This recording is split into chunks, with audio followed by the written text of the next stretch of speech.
Critical Blast, where pop culture gets blasted.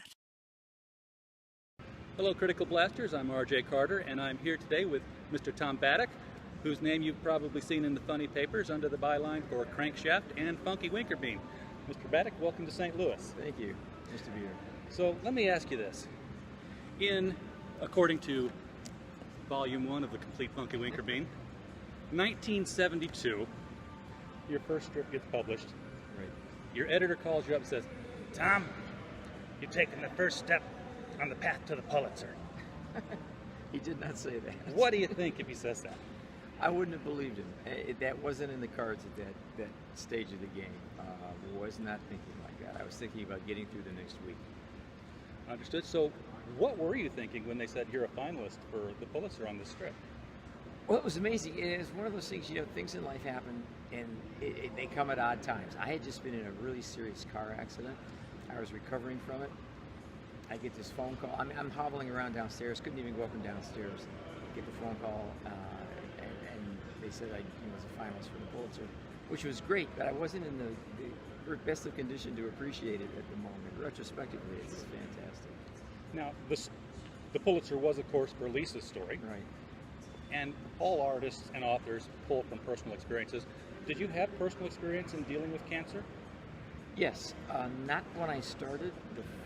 Lisa's story was kind of bifurcated. It was done in two halves. The first one dealt with Lisa's initial bout with cancer, and that was based on anecdotal stories I was hearing from friends, relatives who were dealing with the illness.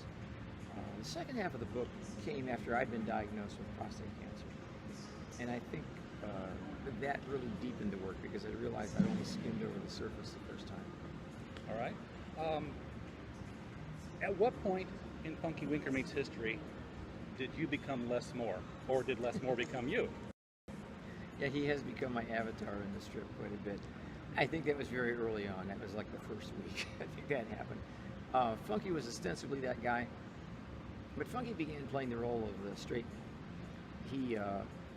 All the other characters kind of bounced off of him. So Crazy Harry could be crazy, the band director could be what he was and everything. And Funky ended up with less personality than everyone else. And it wasn't, I think, until I did the time jumps that he started to come into his own as a character. Now, when you did the time jumps, you also sort of left the humor element of the strip behind. It's still there, but it's more subdued and it's more serious. Why did you make that conscious decision of changing not just the time, but also the tone of the strip?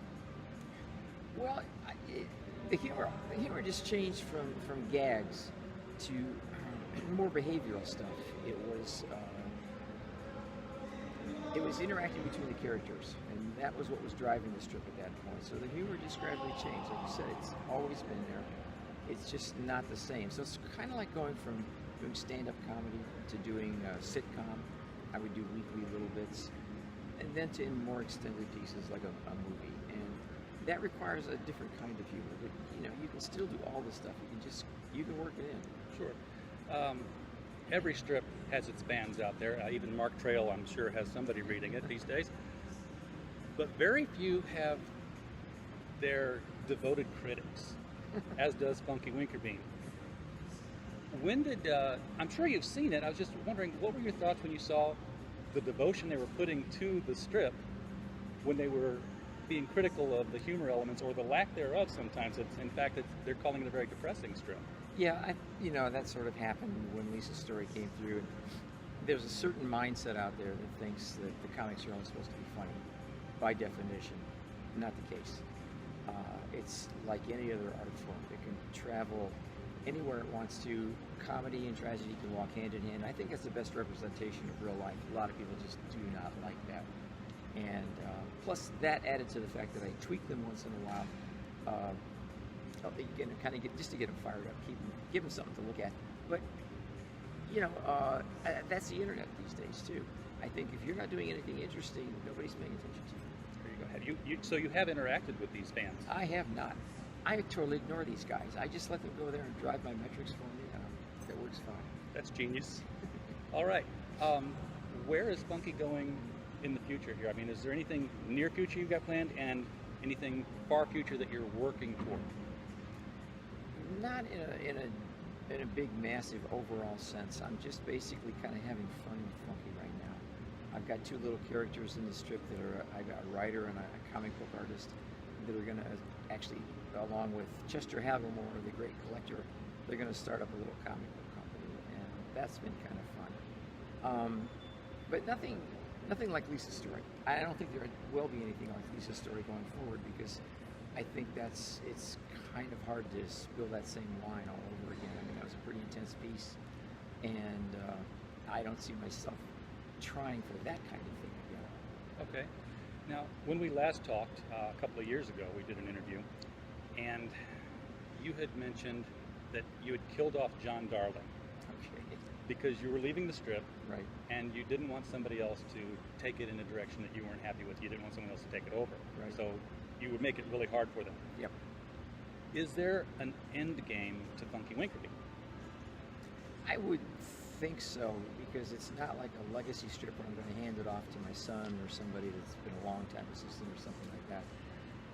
I think that's dictated as much by the business as anything else, but Funky's also very iconoclastic. It's very personal. And I don't think it's a strip that somebody could easily step into and take over, because half the time I don't know where it's going to go next, you know. So when the time comes, I think tying a bow on it would be the preferred thing, so that I could bring it to a natural conclusion. Okay. Hopefully we don't see that for a very, very long I don't know time. if I get the chance to do that too. That would be Yes, great. exactly. All right. Well, that's all the questions I wanted to ask you. I appreciate the time you've given me. Sure. And we encourage all our fans to get out there on Amazon and look for Tom's books, including Lisa's story. And my copy of Flowers in December is in a box in the basement somewhere. I couldn't take it out. But all of the Funky Winkerbeans are being released in complete volumes. They're coming from Kent State, and you can find them on Amazon. I encourage you to seek them out. If you want to read them all in sequential order, this is where you'll see it happen. Thanks for guys for coming in. We'll see you later.